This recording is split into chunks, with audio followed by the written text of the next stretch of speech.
Sveiki, pristatome unikalaus Konikos Minolta sprendimo Document Navigator vieną iš funkcionalumų – galimybę rūšiuoti skenuojamus dokumentus pagal dokumentų tipą bei projektą, kuriam šis dokumentas yra priskiriamas.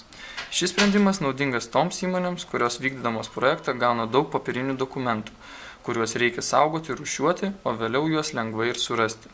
Taigi demonstruoju programos veikimą. Turiu papirinį dokumentą, šiuo atveju sutartį, kurią noriu archyvuoti elektroninėme archyve ir priskirti prie vieno iš vykdomų projektų.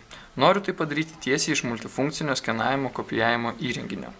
Dedu ant skenerio sutartį, pasirenku archyvavimo aplikaciją ekrane.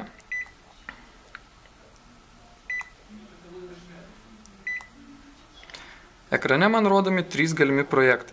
Pasirenku atitinkamą projekto A sutartį, pasirenku dokumento tipą sutartis, spaudžiu mygtuką OK ir mygtuką skenuoti.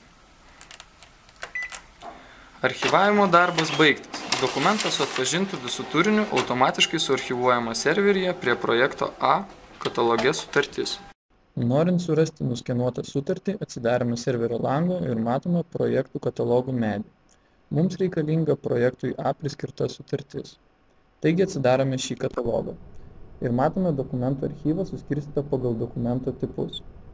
Mums reikalingas sutarčių katalogas. Taigi atsidarome jį ir čia randame nuskenuotą sutartį. Kaip matome, visas tekstas sutartyje yra atpažintas. Taigi prireikus galime jį nusikopijuoti. Taip pat šios sutarties paieškai galime naudoti ir standartinį Windows paieškos įrankį. Kaip tai veikia, tuoj pademonstruosiu. Spaudžiame ant paieškos įrankio piktogramos, įvedame mūsų manymų sutartyje minimą žodį. Ir spaudžiame mygtuką ieškoti.